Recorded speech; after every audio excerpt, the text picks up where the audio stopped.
अस्सलाम वालेकुम नाज़रीन, प्रोग्राम इख्तिलाफ राय में खुशामदीद। आपका मेज़बान सैयद अली हैदर। मुझे टॉपिक अनाउंस करने की ज़रूरत नहीं है, आप जानते हैं पूरा दिन आज दोपहर से जिस बारे में चर्चा हो रही है वो है कुलभूषण की फांसी के हवाले से इंटरनेशनल कोर्ट ऑफ जस्टिस के अंदर जो फैसला सामने आया है। ये अभी फैसला पेंडिंग है, लेकिन ये फैसला सिर्फ और सिर्फ जुडिस्ट्रिक्शन के हवाले से था।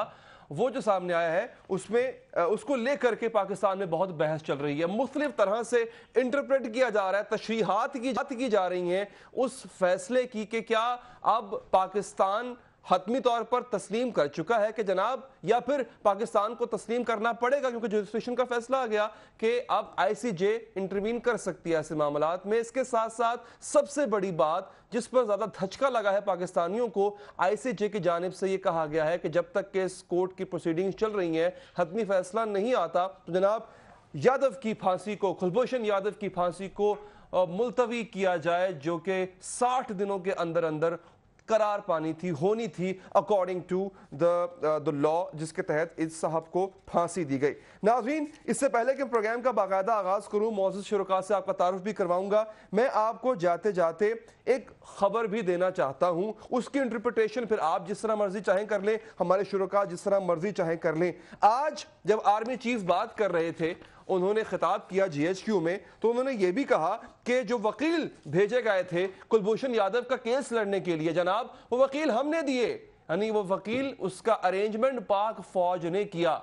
तो खबर यह है जनाब कि इसका अरेंजमेंट जो कि रियासत पाकिस्तान के उन इदारों ने करना था जो सिविल इदारे हैं, और बिलखुसूस प्राइम मिनिस्टर और दफ्तर खारजा ने, वो नहीं कर पाए, या उन्होंने इतनी सुस्ती का इजहार किया इस पूरे अमल के दौरान कि बिलाखिर आर्मी को, बिलाखिर जीएचक्यू को वकील का अरेंजमेंट करना पड़ा। उस वकील पर भी तनकीद हो रही है, मैं उनके बारे में भी बात करूंगा, उनकी प्रोफाइल के बारे में बात करूंगा, लेकिन आप तक ये बता रहा हूं मैं, आप तक ये बड़ी अहम चीज है, यहां से आप हुकूमत की संजीदगी का, हुकूमत की सीरियसनेस का अंदाजा लगा लें कि इतना अहम केस था। भारत ने अपना टॉप नॉच लॉयर भेजा है वहां पे, जो उनके टॉप के 10 बड़े वकला हैं, उनमें से एक वकील भेजा इस काम के लिए, लेकिन हमारे हुक्मरानों को, हमारी गवर्नमेंट को वकील नहीं मिल रहा था। पाक फौज ने संजीदगी का मुजाहरा करते हुए अपना वकील जो है वो इस सिलसिले में अरेंज किया और भेजा। जनाब हमें ज्वाइन किया है सीनियर एंकर पर्सन जनाब इमरान खान साहब। खान साहब बहुत शुक्रिया आपके वक्त का सर। साथ ही साथ सीनियर एनालिस्ट जनाब सईद काजी साहब ने हमें ज्वाइन किया है। काजी साहब thank you very much for your time. और थोड़ी देर में हमें ब्रिगेडियर रिटायर्ड गजनफर अली साहब ज्वाइन करेंगे, सीनियर एनालिस्ट है आप। और साथ ही साथ हमारे साथ barrister Rashid Aslam law expert होंगे। अच्छा, ब्रिगेडियर साहब हमारे साथ है sir, thank you very much for your time. और सेनेटर डॉक्टर बाबर अवान साहब भी थोड़ी देर में हमारे साथ मौजूद होंगे। ब्रिगेडियर साहब, सर मैं आप ही से इसका आगाज करना चाहूंगा, ये क्या इससे वाकई इस अंदाजा होता है गवर्नमेंट की संजीदगी का कि वकील ढूंढना, वकील का अरेंजमेंट करना ये बड़ा सीरियस मरहला था और कई मराहल से ये पूरी चीज होकर गुजरनी थी, लेकिन पाक फौज को इसका अरेंजमेंट करना पड़ा सर? आखिर में थोड़ी सी तारीख में पीछे जाएं तो आपको एक और ऐसा वाक़या नज़र आएगा जब पाकिस्तान का किशन गंगा पे और वाटर का केस जो है वो पीपल्स पार्टी के ज़माने में वो आलमी अदालत में था और वहाँ पे 6, 7, 8, 10 महीने तक वकील का इंतज़ाम नहीं हो सका था। तो यही चीज़ अभी भी रिपीट की गई। असल में मुझे तो, मैं टेक्निकल पॉइंट्स पे या लीगल पॉइंट्स पे तो शायद इतना ना कह सकूँ, लेकिन जब मैं चीज़ों को देखता हूँ तो मुझे कुछ ग्राउंड रियलिटीज़ ऐसी नज़र आती हैं जिसमें हमें ये तो गौर करना चाहिए था कि आलमी अदालत इंसाफ का जो स्ट्रक्चर है, वहाँ पे जो वकील बैठे हुए हैं, वहाँ पे जो लोग जजेस बैठे हुए हैं, उनका बैकग्राउंड क्या है, और आलमी अदालत इंसाफ ने जो फांसियाँ दी हैं वो किन लोगों को दी हैं। और दूसरी बात यह है कि एक प्रेसिडेंट अवेलेबल है जिसमें पाकिस्तान ने भारत के ख़िलाफ़ अटलांटिक जब गिरा था तो आप आलमी अदालत इंसाफ में गए थे तो वहाँ भारत का मौक़िफ़ क्या था।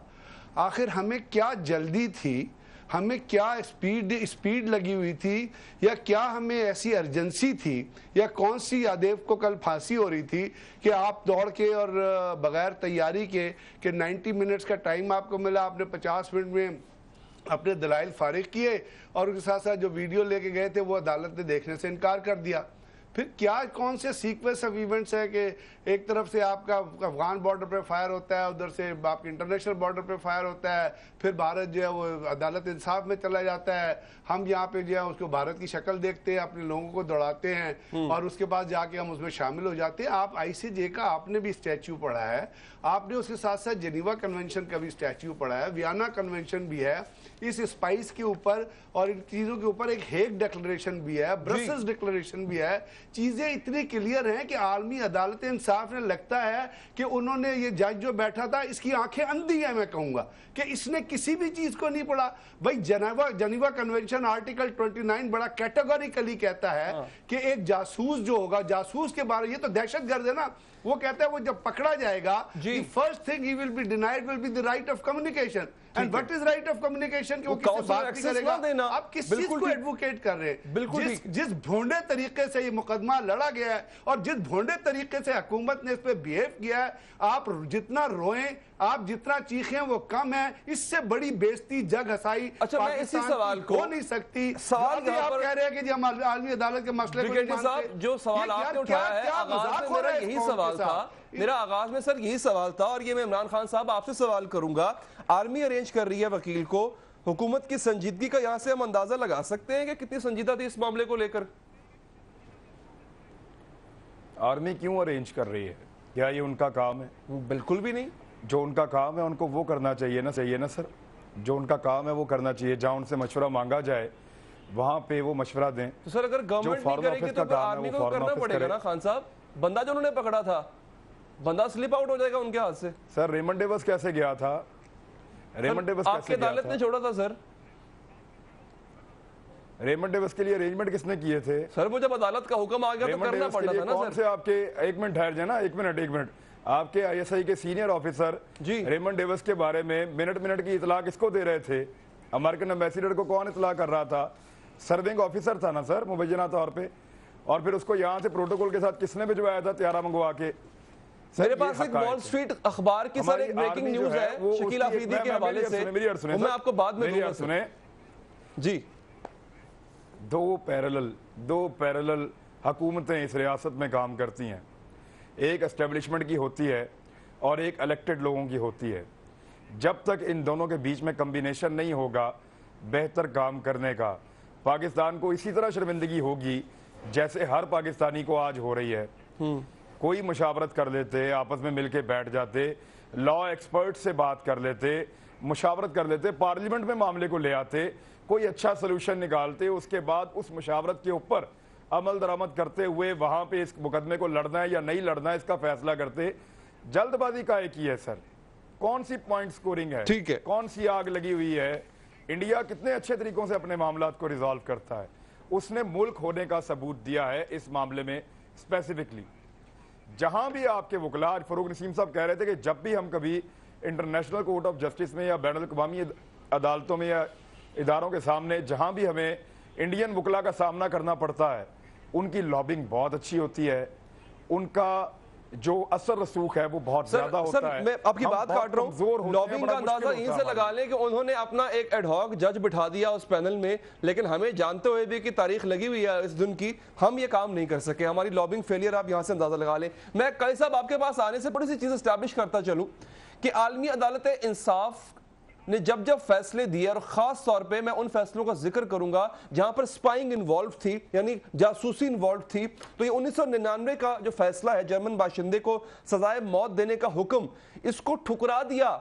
यानी US वर्सेस जर्मनी का ये केस था जिसमें जर्मन दो स्पाइस थे जो कि US में पकड़े गए थे। इस पर फैसला दिया कि जनाब इनको काउंसलर एक्सेस देनी चाहिए और आप फांसी नहीं दे सकते। उसके बावजूद अमेरिका ने फांसी दी। उसके बाद जनाब 2004 में दर्जनों मैक्सिको के बाशिंदों को सजाए मौत देने का तनाजा, यह भी मैक्सिको वर्सेस यूनाइटेड स्टेट्स था। वहां पर भी यूनाइटेड स्टेट्स ने ICJ के हुक्म की पासदारी नहीं की। उसके साथ साथ यानी काउंसलर तक की भी रसाई दी गई। उसके बाद जनाब अमरीकी फेडरल सिस्टम के तहत रियासतें आलिम मुआहदों की पाबंद नहीं होती, ये डिक्लेरेशन थी जनाब अमरीकी सुप्रीम कोर्ट की। और साथ साथ आपको ये भी बताऊं नाज़रीन कि इस इल्जाम में जनूबी अफ्रीका, ब्रुंडाई, गमीबिया, इन तमाम ने ICJ पर जानिबदारी का इल्जाम लगाया। यहां तक कि रूस इसने खुद को आलमी अदालत इंसाफ से अलहदा कर लिया क्योंकि ये अदालत जो है जानिबदार है। कायसाई साहब, सर अगर भोंडे तरीके से केस लड़ा गया है तो मैं दोबारा ये बात कहूंगा कि ये बात आज अया हो चुकी है। खुद माना है चीफ साहब ने कि वकील तो हमने भेजा था। देखें अली हैदर, पहली बात तो ये कि हमें किसने ये कह दिया है कि दुनिया का निज़ाम कानून पे चलता है या कोई अखलाकियात उसमें होती है या कानून हमारे हक में था या उनके हक में था। ताकत के तवाज़ुन पे चीजें चलती हैं। आपको अपनी औकात बताई है उन्होंने हमें, और हमारी औकात क्या है जरा गौर तो करें ना।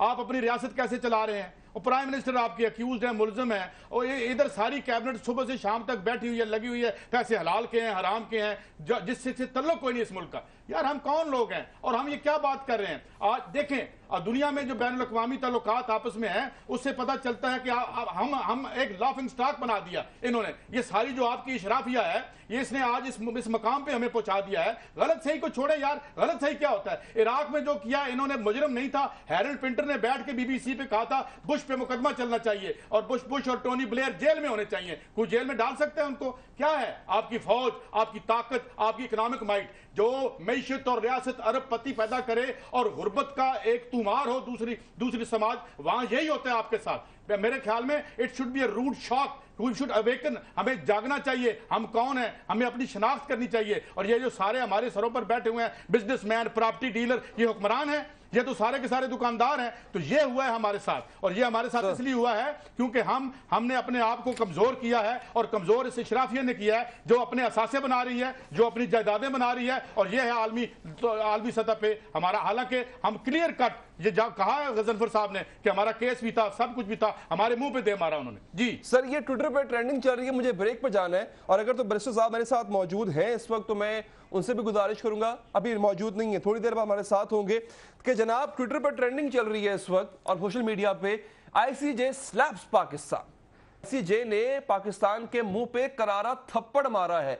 अब बात यह है, अब मकसद यह है कि क्या हम बतौर कौम इस थप्पड़ को महसूस करते हैं? क्या हमें आदत हो गई है ऐसे थप्पड़े खाने की, या इस थप्पड़ को हम सीरियसली लेंगे और कोई फैसला करेंगे? एक दलील नाज़रीन दी जाती है। अब मैं कुछ टेक्निकल पॉइंट्स, मेरे सामने जजमेंट पड़ी है इस वक्त, मैं टेक्निकल पॉइंट्स पर भी आऊंगा। दलील ये दी जाती है जनाब, क्योंकि फांसी का मामला था, अर्जेंसी का मामला था, ऐसा तो नहीं कि प्रोसीडिंग चलती इसी दौरान कुलभूषण को फांसी हो जाती, तो ये एक इर्रिपेरेबल लॉस था कि अगर फैसला इंडिया के हक में आता तो जनाब फिर उसको, उस फांसी को, उस डैमेज को जो है वो रिपेयर किस तरह किया जा सकता था। ये भी एक दलील दी जा रही है। मैं ब्रेक के बाद इस पे बात करूंगा नाज़रीन।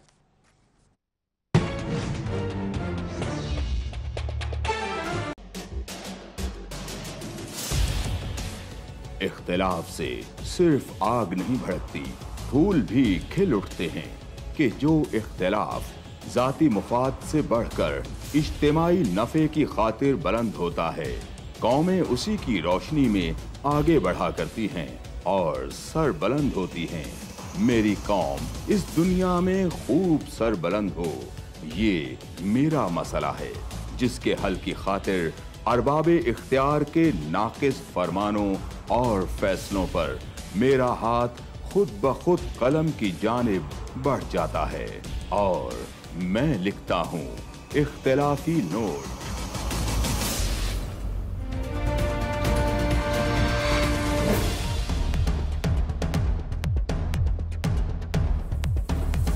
देखिए प्रोग्राम इख्तिलाफी नोट जुम्मा से इतवार रात 7:03 पर सिर्फ 24 न्यूज़ HD।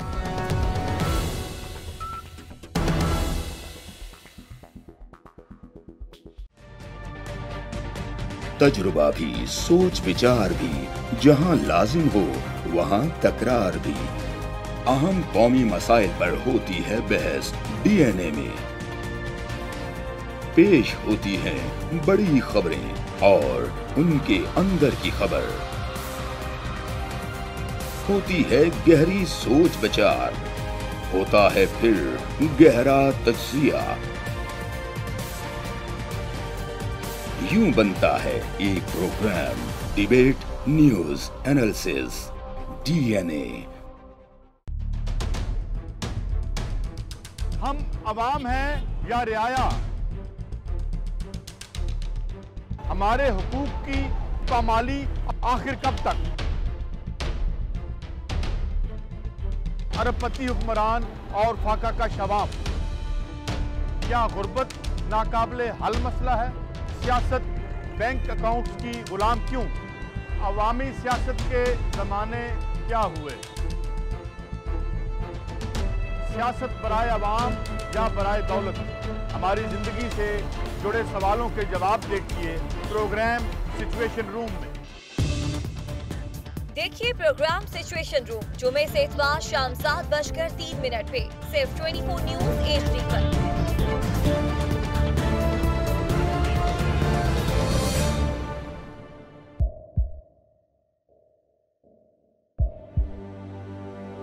आवाजों के शोर में मकासद गुम हो जाते हैं।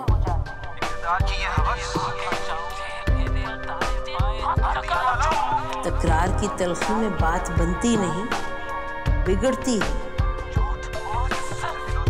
लेकिन हम तलखी से नहीं, मुकालमे से बात बढ़ाएंगे। हम हर अहम खबर की तह तक पहुंचेंगे, लेकिन सबूत की रोशनी। हम हर बात करेंगे, लेकिन हकायक के साथ और दलाइल के साथ। नसीम ज़हरा 8 में देखिए प्रोग्राम नसीम ज़हरा @8 जुमे से इतवार रात 8:03 पे सिर्फ 24 न्यूज HD पर।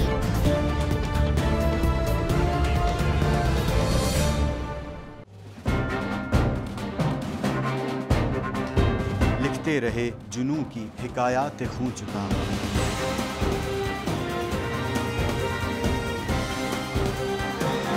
कलम और स्क्रीन तक का तवील तजुर्बा, एक भरपूर सहाफती तारीख के साथ प्रोग्राम मुजाहिद लाइव। देखिए प्रोग्राम मुजाहिद लाइव पीर से जुमेरात शाम 7:03 पे सिर्फ 24 न्यूज HD पर। पैनामा लीक्स में अभी तक $55 बिलियन पाकिस्तानियों का आइडेंटिफाई हुआ है। हमारे मुल्क की औरतें जो हैं वो टॉर्च लाइटों में अपने बच्चे जनने पे मजबूर हो गई। क्या अभी ये गारंटी है कि आगे ऐसा वहीं पे नहीं होगा या कहीं और पे नहीं होगा? सच्ची बात है कि मेरे पास बाप की किसी बात का जवाब नहीं। जहांगीर तरीन की सियासत खतरे में पड़ गई थी जब उनको ये बताया गया कि उन्होंने कर्जे माफ करवाएंगे। हमारे यहाँ का अदालती निज़ाम अगर सौलत मिर्जा को फांसी देता है, उस आदमी को क्यों छोड़ देता है जो सौलत मिर्जा बनाने वाला? क्या कोई भी करप्ट सियासतदान जो है उसकी चोरी जो है उसको पकड़ने से जमहूरियत खतरे में पड़ती है, इंसाफ खतरे में पड़ता है।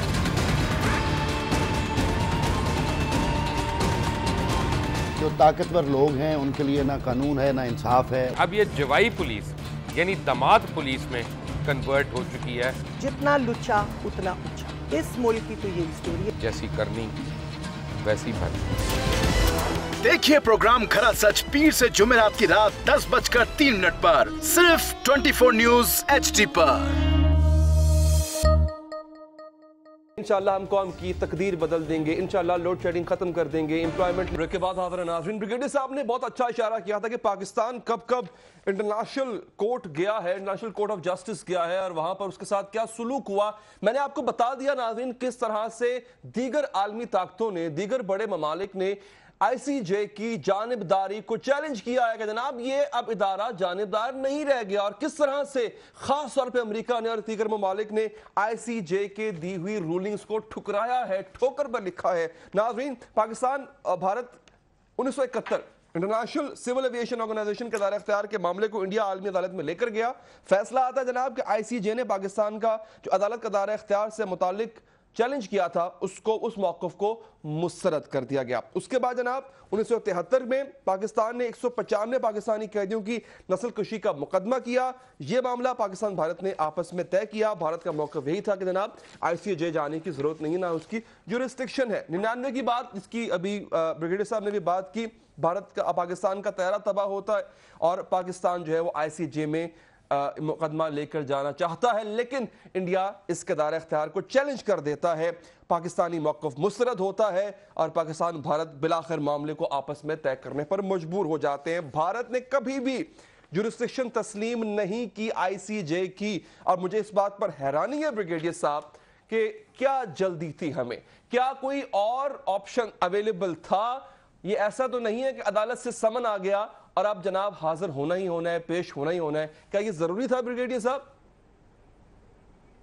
ये बिल्कुल ज़रूरी नहीं था, ये बिल्कुल रिक्वायर्ड नहीं था। आप तो पाकिस्तान के अंदर जब कोई मुकदमा अदालत में पेश होता है आप उसमें भी डेट मांग लेते हैं। इसके ऊपर जैसे काजी साहब ने कहा ना, आपको रियासत के तौर पे एक हुकूमत और अदारों को बैठ के गौर करने की जरूरत थी। आज आप क्या कह रहे हैं, आपका फॉरेन ऑफिस क्या कह रहा है कि जी हम नहीं मानते उसके फैसले को, और बहुत सारे ममालिक ने कहा, आपने मिसाल दी। लेकिन दुख की बात यह है कि हम ICJ को भी सब कुछ कहें और उनकी भी जो है वो ओरिएंटेशन को जाने, उनके भी बायस को जाने, लेकिन आप ये नहीं देखते कि हमारे यहाँ बहुत सारे ऐसे एलिमेंट हैं जो तहे दिल से ये चाहते हैं कि किसी तरह हम यादेव को तालियां बजा के और हार डाल के और ढोलक बजा के इंडिया के हवाले कर दे। यहाँ पे बहुत सारे लोग हैं जिन्होंने उसका नाम ही नहीं है, उनकी जबानें गुंग हो जाती हैं यादेव का नाम। भाई उसने पाकिस्तान के अवाम की जानों से खेला है। कितने घर हैं जो महरूम हो चुके हैं अपने बाप। यार दहशतगर्द है, बिल्कुल खुदा के वास्ते अगर आपकी लीडरशिप दहशतगर्द को नहीं सजा दिलवा सकती तो वो लीडरशिप किस काम की, आप मुझे जवाब। क्या इस काम की है कि सिर्फ दौरे पे आएगा? इमरान खान साहब जो है वो दोनों तरफ की लीडरशिप को तनकीद का निशाना बना रहे हैं। मैं आपके पॉइंट को खान साहब की तरफ ले जाने से पहले थोड़ा सा जरा नाज़रीन की याद दहानी के लिए कि सबसे बड़ी शिकायत नाज़रीन हमारे देखने वालों को, पाकिस्तान आवाम को और हम सहाफ़ियों को यही रहती है कि ठीक है यार, केस अदालत में चलेगा, सब कुछ सामने आएगा, बात तो करें। मियां साहब बात क्यों नहीं करते? Prime minister of Pakistan Sushma Swaraj on the floor of the house कहती हैं यादव हमारा बेटा है, हम इसको लेकर आएंगे अपनी धरती पे। हमारे किसी बड़े लीडर की जुबान से एक कलिमा तक नहीं निकलता। प्राइम मिनिस्टर से लंदन में जब पूछा गया, आप पहले भी देख चुके होंगे लेकिन आपकी याद दहानी के लिए, जब पूछा गया कुलभूषण यादव के बारे में, क्या रिएक्शन था उनका? हिंदुस्तान का जो था वो स्पाई था वो नहीं गया, और लेकिन हम उसके बावजूद चाहते हैं कि ये सिलसिला खत्म होना चाहिए। ये जो मामला है कि उसके मुल्क के अंदर दखलंदाजी के या और जो अपने मफाद हासिल करने के, ये सिलसिला खत्म होना चाहिए। साबित ये हुआ इमरान खान साहब, उन्होंने कहा कि जो उन्होंने कर लेने थे असी भी कर लेने, हमने भी कोई काम नहीं किया। मतलब प्राइम मिनिस्टर साहब ने तो दिखाए जाए इसके कि वहां पे उस चीज को प्रोसिक्यूट करते कि हाँ भाई कैसे आया, क्यों आया, और वो UN भी ऐसे पहुंच गए थे खाली हाथ बगैर कोई डोजियर ले। यार आप अभी एक तहरीक इंसाफ के चेयरमैन इमरान खान को गए कि वो मियां नवाज शरीफ साहब के खिलाफ कोई एक इल्जाम छोटा सा लगाएं। फिर आप देखें कि इनके वज़रा, इनके पार्लियामेंटेरियन कैसे तगड़े होके बैठते हैं। PID के दफ्तर में रश लग जाएगा, बारी नहीं आने देनी इन्होंने एक दूसरे की। इन्होंने इतनी प्रेस कॉन्फ्रेंस करनी है। अच्छा, मरियम साहब का ट्वीट नहीं आया बड़ी देर से इस पे? आज सुबह से लेकर आज तक। हाँ जी, मरियम साहबा का ट्वीट नहीं आया। जिंदाल आया था मिलने तो ट्वीट फौरन आ गया, लेकिन इस पर ट्वीट नहीं आया अभी तक मरियम का। अच्छा, मैं आपको ये एक और कॉन्स्पिरेसी है, अब मुझे नहीं पता इसमें सदाकत क्या है, लेकिन चीजें लिंक हो रही हैं। वो ये कहते हैं, इंडियन जर्नलिस्ट ने खबर दी थी कि कुलभूषण यादव के मामले पर वजीर आजम पाकिस्तान को पैगाम दिया था जिंदाल ने, राइट, और उस पैगाम को वजीर आजम ने सुना था, और उसके बाद इंडिया में ये कहा जा रहा था कि अब ज्यादा वक्त नहीं गुजरेगा और कुलभूषण यादव को हम आलमी अदालत इंसाफ के जरिए से इंडिया वापस ले आएंगे और दबाव पाकिस्तान के ऊपर बढ़ाएंगे कुलभूषण को ले जाने के लिए। तो ये चीजें तो उस सिमत में जा रही हैं। फौज का इसमें क्या रोल है? फौज ने वकील ही ऐसा माशाल्लाह से तगड़ा किया है जिसकी तारीफें आज दोपहर 3 बजे से लेकर अब तक लगातार हमें ट्विटर पे, फेसबुक पे, हर जगह पढ़ने को मिल रही हैं। खान साहब, मैं आपसे कॉन्ट्रडिक्ट करूंगा सर, मैं इनकी प्रोफाइल पढ़ रहा था इन वकील साहब की। बोस्निया वर्सेस यूगोस्लाविया केस बहुत बड़ा केस था, वो इन्होंने लड़ा। ये 90 दफा अपेयर हो चुके हैं, ऐसी 93 से इन्होंने काम शुरू किया था, 90 दफा अपेयर हो चुके हैं इंटरनेशनल कोर्ट के अंदर। प्रोफाइल तो इनका ठीक ठाक है वैसे। अब फौज की चॉइस है सर, और ये मुकदमा लड़ना किसकी चॉइस था? ये अब ये भी फौजी आज अगर बता देते आर्मी चीफ कि ये हुकूमत ने और फौज ने मिलके, वकील इनकी चॉइस का था, क्या दोनों ने मिलके डिसाइड किया था कि वहां जाएंगे और जाकर जवाब देंगे, या ये सिर्फ और सिर्फ डिसीजन था फौज का? अब ये चीजें अपनी जगह पे हैं, जरा क्लियर होना चाहिए। फॉरेन ऑफिस तो कह रहा है कि हम इस फैसले को नहीं मानते, तो फिर आपको वहां जाने की जरूरत क्या थी? देखें, पाकिस्तान को आज उसी तरह का इंसाफ मिला है इंटरनेशनल कोर्ट ऑफ जस्टिस में जैसा इंसाफ एक कमजोर आदमी को पाकिस्तान में मिलता है। जिन मुल्कों के अंदर लोगों के साथ इंसाफ नहीं होता ना, उन मुल्कों की यही हालत होती है। अच्छा खान साहब, एक बड़ी अहम बात है सर, मैं आपके नुक्ते को मैं आपकी बात काट रहा हूं सर। नहीं होता काई साहब, काजी साहब, सर ये जो खान साहब बात कर रहे हैं कितने भोले तरीके से लड़ा गया और ये ब्रिगेडियर साहब भी बात कर रहे हैं, आपको नहीं लगता सवाल ये नहीं है इस वक्त केस लड़ा कैसा जा रहा है? इस वक्त पर्टिनेंट क्वेश्चन ये है कि आप गए क्यों? आपका चले जाना, तस्लीम कर लेना इस बात को कि जनाब आईसीजे मौजूद है और आप आए हमारे इस प्रॉब्लम को, डिस्प्यूट को खत्म करें, आपको नहीं लगता फकत चले जाना ही गलती है?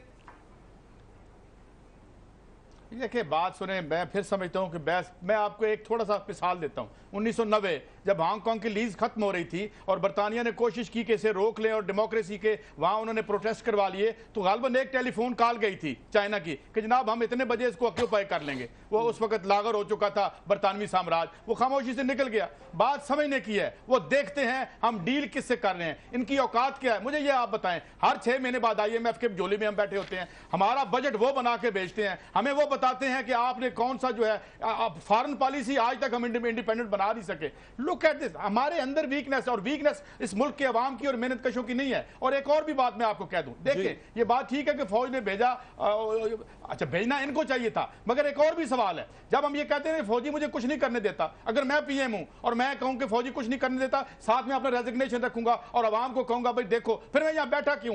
मैं कोई कारोबार करने के लिए बैठा हूं? अगर मेरा दोस्त मेहनत कश मेरे सामने खड़ा है, ये कैमरा मैन, अगर जिसने मुझे आके बताना है कि मैं क्या करूं और मैं इसकी बात मान भी लूं, तो इसका मतलब है मैं यहां कोई वारदात के चक्कर में हूं। तो ये प्रॉब्लम है आपको क्या बता, यहां की जो सिविलियन एलीट है उसमें जान नहीं है, सब सर्वियंट हैं। ये जो दुनिया नहीं बना सके, ना इंडस्ट्रियल रेवोल्यूशन कर सके, ना ये सिर्फ एक काम कर सके। इन्होंने अपने माल बनाए, अकाउंट बनाए और उसमें वो कामयाब है, वो बन गए। प्यारी बातें की और इमरान खान साहब ने जुमला कहा कि आज हमें उस तरह से इंसाफ मिला है पाकिस्तान में किसी कमजोर आदमी को इंसाफ मिलता ना। नाज़रीन, जाते जाते हम इस पर और भी बात करेंगे मौजू पे। मैं एक और ब्रेकिंग न्यूज आपके सामने रखता जा रहा हूं नाज़रीन कि शकील आफरीदी का मामला जिसपे पाकिस्तानी मौक़िफ़ बिल्कुल अटल है, 2 टोक है, अमेरिका को कई दफ़ा वाज़े कर चुके हैं, लेकिन अमेरिका के एक बहुत बड़े अखबार ने खबर दी है, वो शकील आफरीदी के बारे में है। वो क्या खबर है नाज़रीन, वो भी खिला देने वाली खबर है, ब्रेक के बाद बताऊंगा।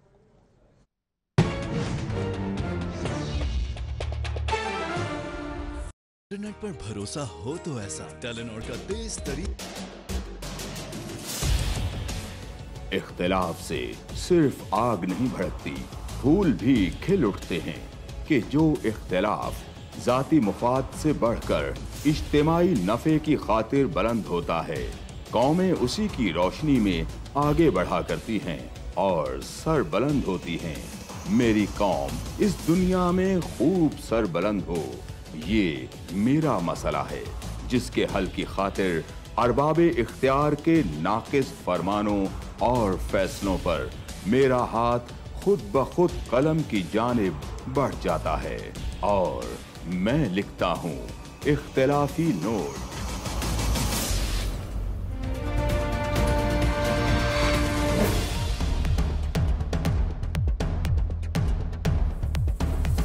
देखिए प्रोग्राम इख्तिलाफी नोट जुम्मा से इतवार रात 7:03 पर सिर्फ 24 न्यूज़ HD।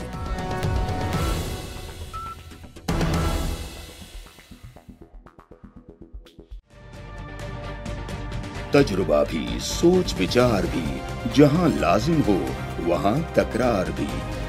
अहम कौमी मसाइल पर होती है बहस DNA में। पेश होती हैं बड़ी खबरें और उनके अंदर की खबर। होती है गहरी सोच विचार, होता है फिर गहरा तज्जिया। यूं बनता है एक program debate news analysis DNA। हम अवाम हैं या रियाया, हमारे हुकूक की पामाली आखिर कब तक? अरबपति हुक्मरान और फाका का शवाब, क्या गुर्बत नाकाबिले हल मसला है? सियासत बैंक अकाउंट्स की गुलाम क्यों? अवामी सियासत के जमाने क्या हुए? सियासत बराए अवाम या बराए दौलत? हमारी जिंदगी से जुड़े सवालों के जवाब देखिए प्रोग्राम सिचुएशन रूम में। देखिए प्रोग्राम सिचुएशन रूम जुमे से इतवार शाम 7:03 पे सिर्फ 24 न्यूज HD पर।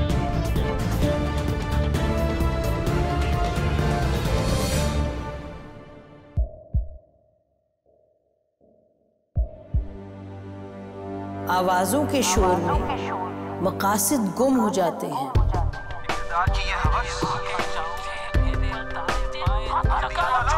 तकरार की तलखी में बात बनती नहीं, बिगड़ती है। लेकिन हम तलखी से नहीं, मुकालमे से बात बढ़ाएंगे। हम हर अहम खबर की तह तक पहुंचेंगे, लेकिन सबूत की रोशनी। हम हर बात करेंगे, लेकिन हकायक के साथ और दलाइल के साथ। नसीम ज़हरा @8 में देखिए प्रोग्राम नसीम ज़हरा @8 जुमे से इतवार रात 8:03 पे सिर्फ 24 न्यूज HD पर।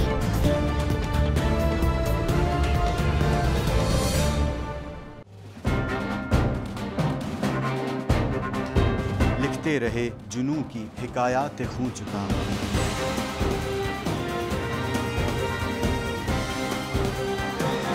कलम और स्क्रीन तक का तवील तजुर्बा। एक भरपूर सहाफती तारीख के साथ प्रोग्राम मुजाहिद लाइव। देखिए प्रोग्राम मुजाहिद लाइव पीर से जुमेरात शाम 7:03 पे सिर्फ 24 न्यूज HD पर।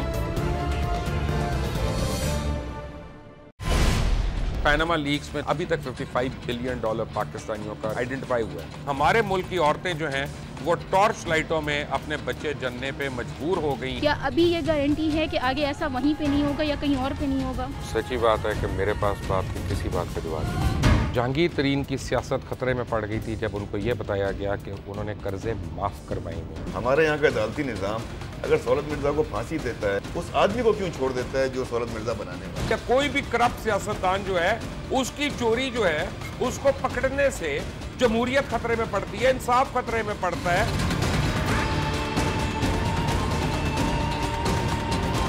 जो ताकतवर लोग हैं उनके लिए ना कानून है ना इंसाफ है। अब ये जवाई पुलिस यानी दामाद पुलिस में कन्वर्ट हो चुकी है। जितना लुच्चा उतना ऊंचा। इस मुल्क की तो ये स्टोरी है। जैसी करनी वैसी भरनी। देखिए प्रोग्राम खरा सच पीर से जुमेरात की रात 10:03 पर सिर्फ 24 न्यूज HD पर।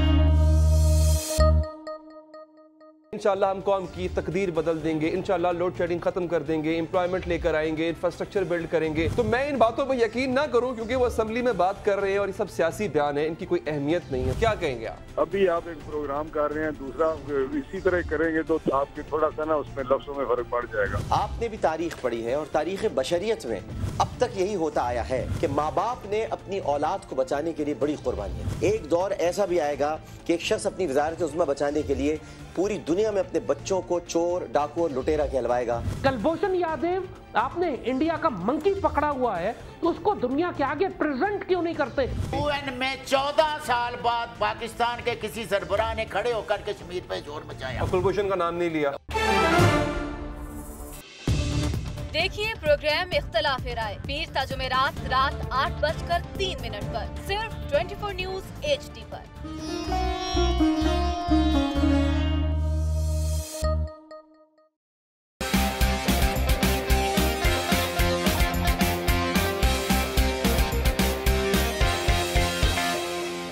लंदन, पेरिस, US में मालो महल बना ले, स्विस बैंक के खातों में अपना माल छुपा ले।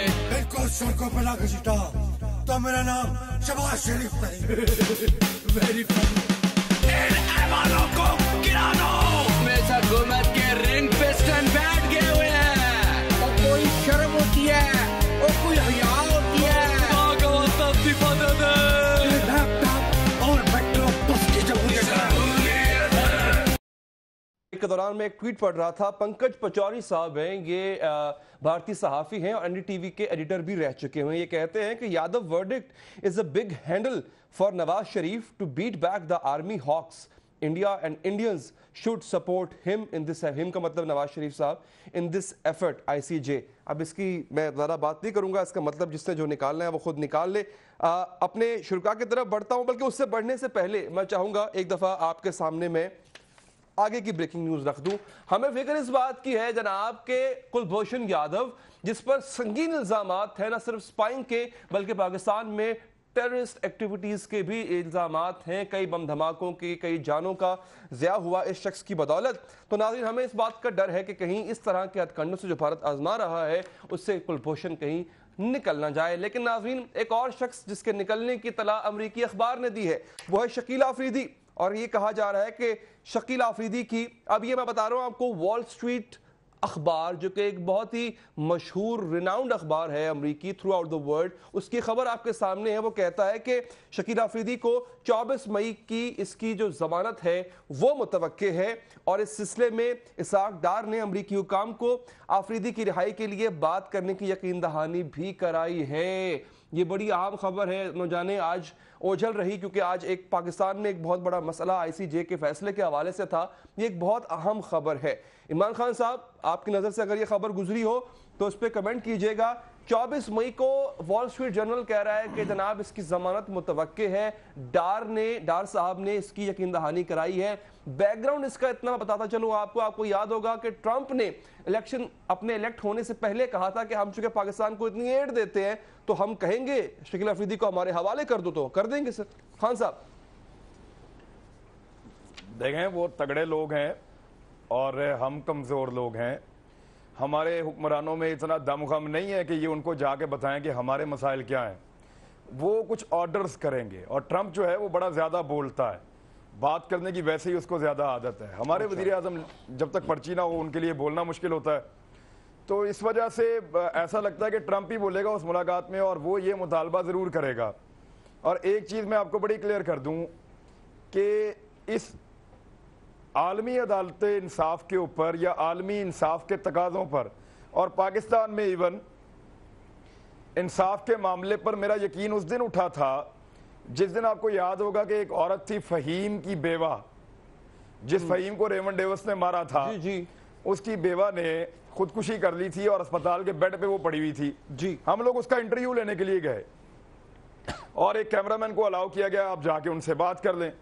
उसने जब कैमरा ऑन किया तो उस खातून ने जो जुमले बोले थे वो ये थे कि मुझे पता है कुछ नहीं होना, पाकिस्तान में इंसाफ नहीं होना, ये लोग इंसाफ नहीं कर सकते, मुझे जहाँ इंसाफ मिलेगा मैं वहाँ जा रही हूँ।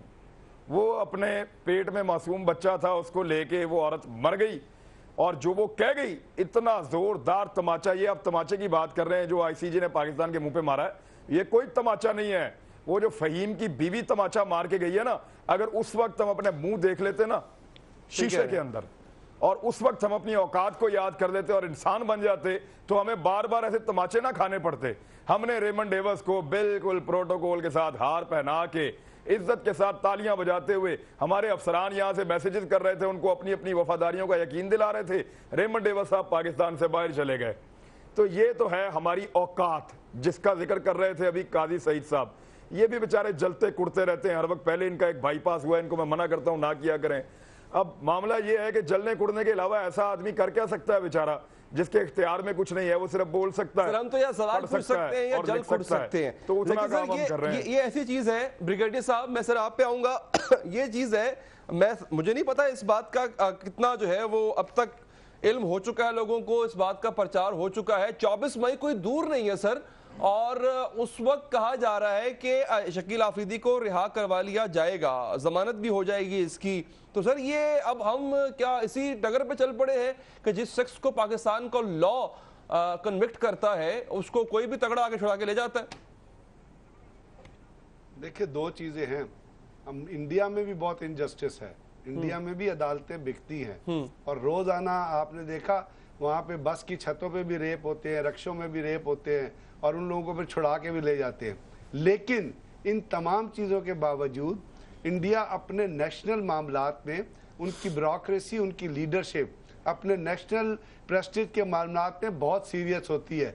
इसलिए आपने देखा उन्होंने 13 रुकनी वकील, 13 रुकनी बेंच करके मुकदमा लड़ा, बावजूद इसके कि मोदी ने ईस्ट पाकिस्तान में जाके, बांग्लादेश में जाके कहा था कि मैंने पाकिस्तान तोड़ा है। तो वो नेशनलिज्म में पूरी कौम जो है वो लीडरशिप के साथ खड़ी होती है। हमारे मुंह पे तमाचा नहीं, जूता मारा गया आज। और ये जूता अवाम के मुंह पे नहीं मारा गया, ये जूता उनके मुंह पे मारा गया जो पाकिस्तान में फैसले लेते हैं। आप लीडरशिप जब नाम ही नहीं ले रही है उस टेररिस्ट का, तो उसके पीछे आप मैं कैसे खड़े होंगे? मैं आपसे अर्ज करूं, मैं ये अर्ज कर रहा हूं कि रेमंड डेविस की बात कर रहे हैं ना, या शकील आफरीदी, तो अमेरिका ट्रंप है, ट्रंप बहुत सारी चीजें बता चुका है, अपने मुल्क में बहुत सारी चीजें कह चुका है। ये यादेव जो है, ये तो हम कहते हैं पाकिस्तान इंडिया एक हमसाया ममालिक है। इंडिया अगर हमारे पास वही अगर उतनी नहीं है तो उससे कंपैटिबल मिलिट्री पावर है, लेकिन जब आपके प्राइम मिनिस्टर इंडिया में इंटरव्यू देते हुए ये कह दे कि हमने भी बहुत, तो पीछे बाकी क्या रह जाता है? मैं आपसे ये सवाल करता हूं। अब तो इस तरह करें, तालियां बजाएं, हार डालें और भेज। तो यही तो मैं आपसे अर्ज कर रहा हूं कि बातें इस चीज पे नहीं होती कि आपके अंदर कोई सिस्टम, आप जब बाहर जाते हैं, बाहर की दुनिया में जाते हैं, जब आप अंदर की वीकनेसेस भूल जाते हैं, then you stand to your feet. और अगर आप एक न्यूक्लियर पावर है तो आपका पांव बहुत मजबूत होता है। आज अमेरिका थ्रेट कर रहा है कोरिया को, उसने कह दिया जाओ जो कुछ करना है कर लो। मेरे सामने तो साउथ कोरिया के शहर है, मैं जो जितने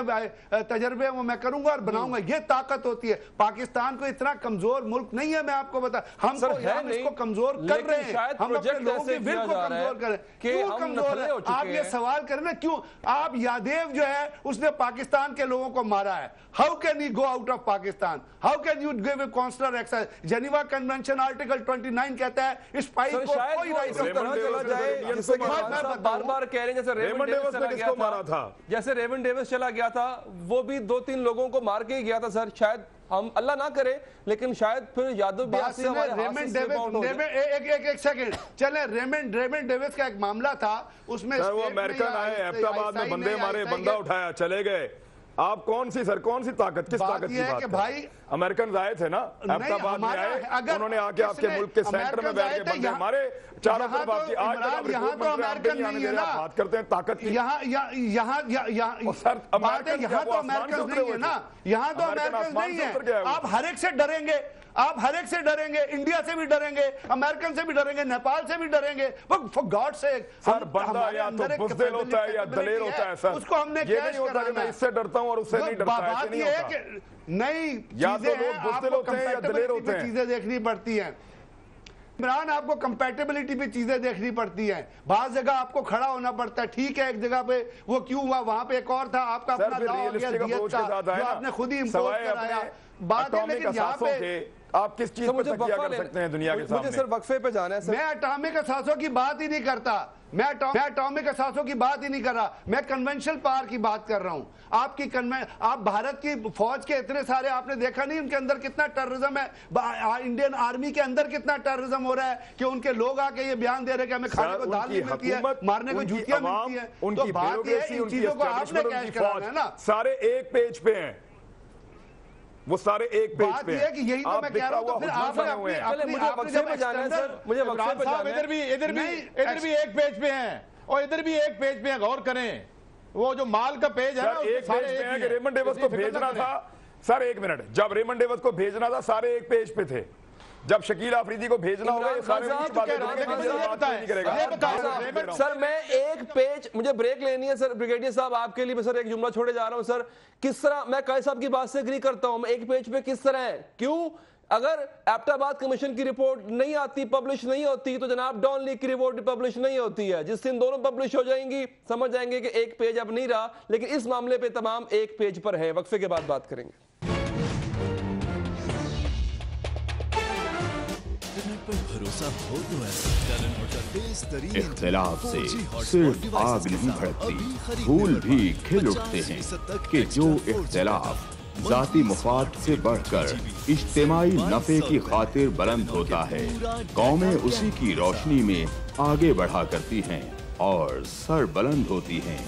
मेरी कौम इस दुनिया में खूब सर बुलंद हो, ये मेरा मसला है जिसके हल की खातिर अरबाब इख्तियार के नाकिस फरमानों और फैसलों पर मेरा हाथ खुद ब खुद कलम की जानिब बढ़ जाता है और मैं लिखता हूँ इख्तिलाफी कभी स्कैरी स्माइल और कभी रॉकस्टार स्माइल।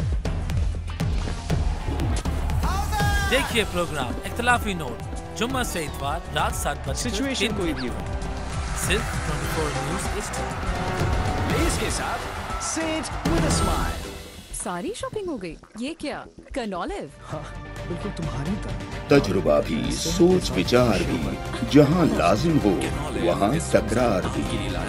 अहम कौमी मसाइल पर होती है बहस DNA में। तो इस रमजान सेहत के साथ पेश होती है बड़ी खबरें और उनके अंदर की खबर। होती है गहरी सोच विचार, होता है फिर गहरा तज्जिया। यूं बनता है एक program, debate, news, analysis, DNA। Lay's का पैक खरीदें, पीछे दिए गए कोड को स्क्रैच करें और 9005 पर SMS करें। Get a chance to win 1 million हमारे every week and a mobile phone every day for 6 weeks. लेज के साथ win it with a smile. अरबपति हुक्मरान और क्वार्टर का जवाब, क्या गुर्बत नाकाबिले हल मसला है? सियासत बैंक अकाउंट की गुलाम क्यों? अवामी सियासत के जमाने क्या हुए? सियासत बराए अवाम या बराए दौलत? हमारी जिंदगी से जुड़े सवालों के जवाब देखिए प्रोग्राम सिचुएशन रूम। देखिए प्रोग्राम सिचुएशन रूम जुमे से इतवार शाम 7:03 पे सिर्फ 24 न्यूज़ HD पर। इस दोपहर मैंने अपने दोस्त को आखिरी बार देखा, क्योंकि दूसरी तरफ आवाजों के शोर में मकासद गुम हो जाते हैं।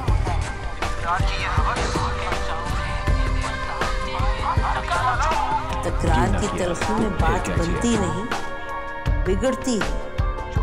वो दिन बहुत करीब है, लेकिन हम तलखी से नहीं, मुकालमे से बात बढ़ाएंगे। अगर इसके लिए हम हर अहम खबर की तह तक पहुंचेंगे, लेकिन सबूत की रोशनी।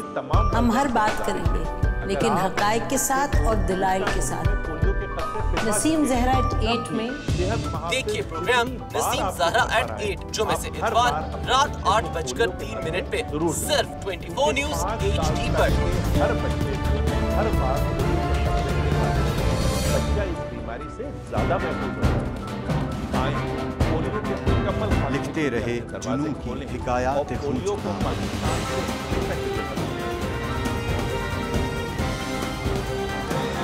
कलम और स्क्रीन तक का तवील तजुर्बा, एक भरपूर सहाफती तारीख के साथ प्रोग्राम मुजाहिद लाइव। देखिए प्रोग्राम मुजाहिद लाइव पीर से जुमेरात शाम 7:03 पे सिर्फ 24 न्यूज़ HD पर। पैनामा लीक्स में अभी तक $55 बिलियन पाकिस्तानियों का आइडेंटिफाई हुआ है। हमारे मुल्क की औरतें जो हैं वो टॉर्च लाइटों में अपने बच्चे जनने पे मजबूर हो गई। क्या अभी ये गारंटी है कि आगे ऐसा वहीं पे नहीं होगा या कहीं और पे नहीं होगा? सच्ची बात है कि मेरे पास जहांगीर तरीन की सियासत खतरे में पड़ गई थी जब उनको ये बताया गया हमारे यहाँ का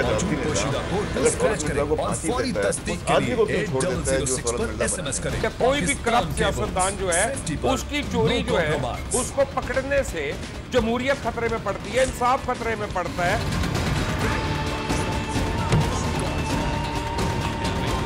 जो ताकतवर लोग हैं उनके लिए ना कानून है ना इंसाफ है। अब ये जवाई पुलिस यानी दामाद पुलिस में कन्वर्ट हो चुकी है। जितना लुच्चा उतना ऊंचा। इस मुल्क की तो ये स्टोरी जैसी करनी वैसी भरनी।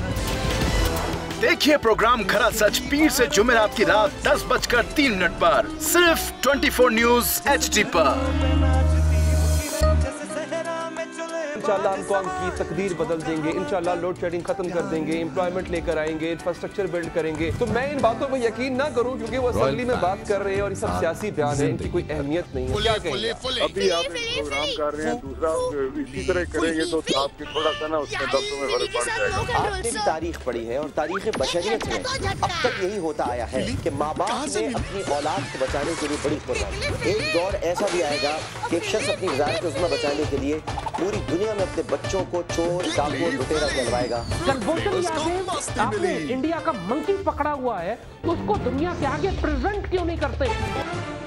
ब्रेक के बाद हाजिर नाज़रीन, प्रोग्राम के आखिरी लम्हात हैं। कुलभूषण यादव केस गवर्नमेंट की जानिब से, वकील की जानिब से तहरीरी दिफा 15 मई के बाद जमा कराया जाना, शकीला अफरीदी के हवाले से इतनी बड़ी खबर एक बहुत बड़े अखबार में छप जाना कि 24 मई को शकीला अफरीदी को रिहा किए जाने का इम्कान है। इस बात की बहुत सख्ती से ज़रूरत है कि हमारा फॉरेन ऑफिस, हमारी गवर्नमेंट या इस बात की तस्दीक करे या अगर ऐसा नहीं है तो इस बात की तरदीद आनी चाहिए। नाजरीन, अमरीकी हुकूमत का और अमरीकी इस अखबार का ये बहुत बड़ा क्लेम है। जाते जाते ब्रिगेडियर साहब, मैं सर आपके पास, बल्कि नहीं, मैं कायद साहब आपके पास आऊँगा सर। एक दफ़ा फिर हम उसी दौराहे पे खड़े हैं सर, जहाँ पे हमें कई दफ़ा पहले भी सुबकी उठाना पड़ी, और आपने जाते जाते एक बात की थी कि जनाब सब एक ही पेज पे हैं। वो पेज से जरा डिफाइन करेंगे कौन सा है कायद साहब?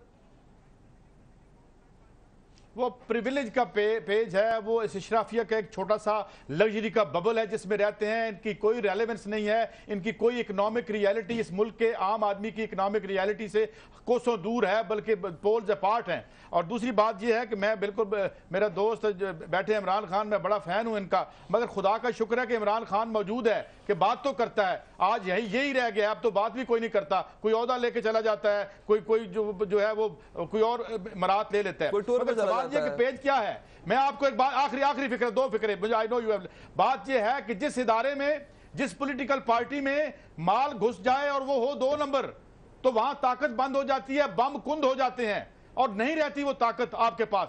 जब आपके ऊपर, ये कौम वीक नहीं है, और जो स्ट्रांग कौमें होती हैं उन पे साम्राज्य हमेशा वीक और 2 नंबर लोगों को मुसल्लत करता है। अब आप मुझे बताएं, आपका इलेक्शन पाकिस्तान में डिसाइड होता है?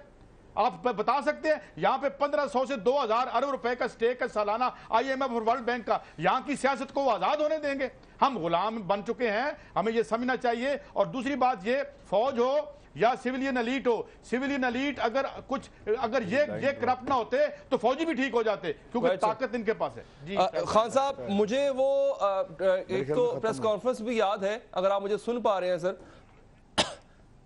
खान साहब शायद सुन नहीं पा रहे साहब। सर, मुझे वो प्रेस कॉन्फ्रेंस भी याद है जिसमें DG ISPR ने कहा था कि कुलभूषण के मामले पे किसी किस्म का समझौता नहीं हो सकता, और मुतादिद कोर कमांडर कॉन्फ्रेंसेस में भी इस बात पर काफ़ी जोर दिया गया था कि ये एक कौमी सलामती का मसला था, जिस तरह से डॉन लीग्स पर जोर दिया गया था। तो सर, आपको लगता है कि इस पर पाकिस्तान अपने मौक़िफ़ पे डटा रहेगा, land of the law prevail करेगा? सर, बात यह कि आपने अभी एक आर्टिकल का रेफरेंस दिया जो भारतीय वॉल स्ट्रीट जर्नल का जर्नलिस्ट ने लिखा है, और उसने कहा, उसने क्या चीज़ कही है, उसने फौज और सिविल क़यादत के दरमियान जो एक वो थीसिस जो प्ले करते हैं ना, जो थीसिस डॉन लेक में छपा था, उसने उसी को हाईलाइट किया है।